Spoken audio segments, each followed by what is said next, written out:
The lead sticking exercise, level 4, part B. There's one more thing you can do with this exercise to take it to another level. We're going to change it up. Actually, we're just going to get more out of the exercises. In this way of practicing the exercise, I use the exercise as a calibration exercise, and you'll see what I mean by that as we work through it and you understand what I'm doing with it. I generally don't practice it this way often, but once in a while I'll go through it this way kind of as a check-in, just to kind of get myself tight with the metronome and bring things back if I feel like my timing is starting to slip. So here's what we're going to do. We're going to take the standard lead sticking exercise that I've taught in this series, and we're going to start with the 16th note version. And in the version I taught you, and that's the most important version, we omitted one note. We added a rest to the group of 4. We started on the 4th note and backed it up to the 3rd, 2nd, and 1st. Well, the next part of this exercise is to take out 2 notes of the group of 4 and play 2 notes. So what I wrote here is, this is the first 2 notes, followed by an 8th rest. That 8th rest encompasses those 2 notes. Then I move them over 1, so we're going to rest on 1, the number, and then play on the middle 2 notes. And then we're going to rest on the 4th. That 8th note takes up that space. Then we're going to move the 2 notes over to the last 2 of the group of 4, put an 8th note rest. That takes care of 2 of them, leaves 2. And then finally we're going to play the 1st and the 4th. That's all combinations of 2 notes with those 16ths, other than playing every other note. We could do that as well. I generally don't do that. Actually, if you were to do that right-handed, you would be playing 8 on a hand is what you would be doing. And if you did it with your left, you'd be playing the fill-in without the right hand. So that's what that would look like. Generally, most people who play this exercise, when they take it to this level, that's what they do. So that's 2 notes. Instead of 3, 2 notes. Again, keep the sticks. Remember, when you put in a rest, you take out the sticks that played it. When you have a note, it stays in the slot with the stick that went with it. So if you're right-handed, you're starting with your right. If you're left-handed, starting with your left. And play the other hand. Play your weak hand if you want to develop both hands. Here it is at 80. I'll play it through once.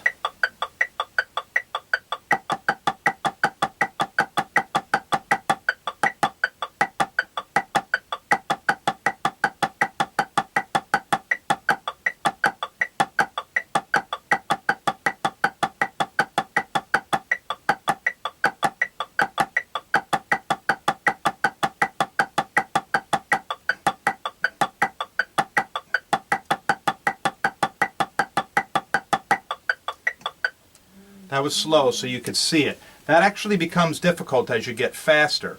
Feel free to practice that version of the exercise and develop your timing for 2 notes in the beat. If you want to take it to the next level, you can play just 1 note and leave 3 out. And that's what I did here with these colors. I have a black dash, a blue dash, a red dash, and a green dash. So what I'm going to do in this version is play a measure of 16ths and always come back to it.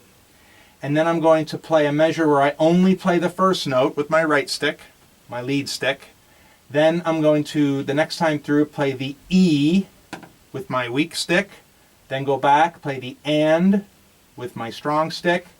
And then the with my weak stick. And play the exercise like that. So essentially, these 2 become 1.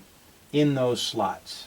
Another way to look at it is we're going to play that one, then we're going to play that one, then we're going to play that one, and then we're going to play that last one.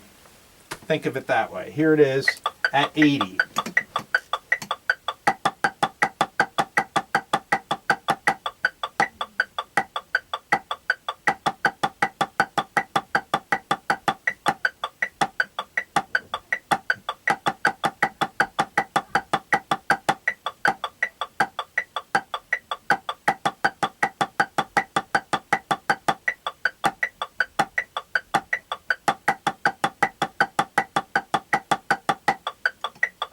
It's actually a tough exercise. It's very difficult to execute that precisely and accurately, I guess I should say, where it belongs. You really have to count 1 E enda, 2 E enda, internalize that counting to play it that way.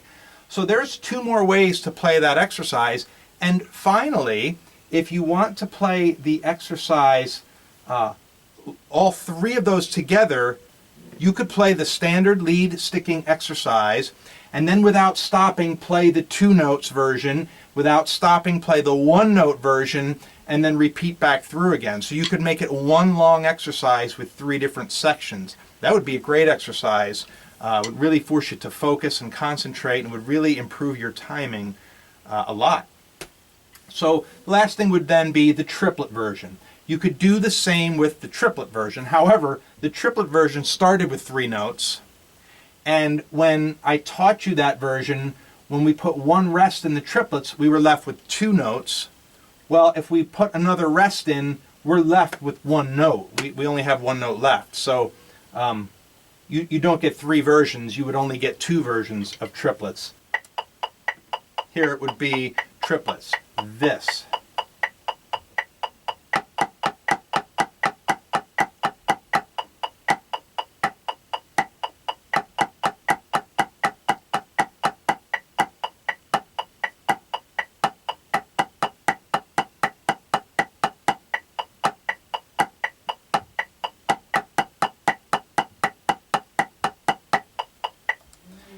Same thing applies there. You could play the standard exercise right into that version over and over and make it a 2-section exercise, and then spin around and do it with your weak hand, and it won't take you long to make either or both of these exercises with all those add-ons into a full 5-minute or more exercise to practice. And again, it's going to do a lot for your timing and your placement of your notes within the beat.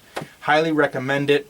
Start slow, work at it slow, push it up as fast as you can get it. As soon as you're getting out of time with it, if you're having trouble playing accurately, then back off and bring it back down.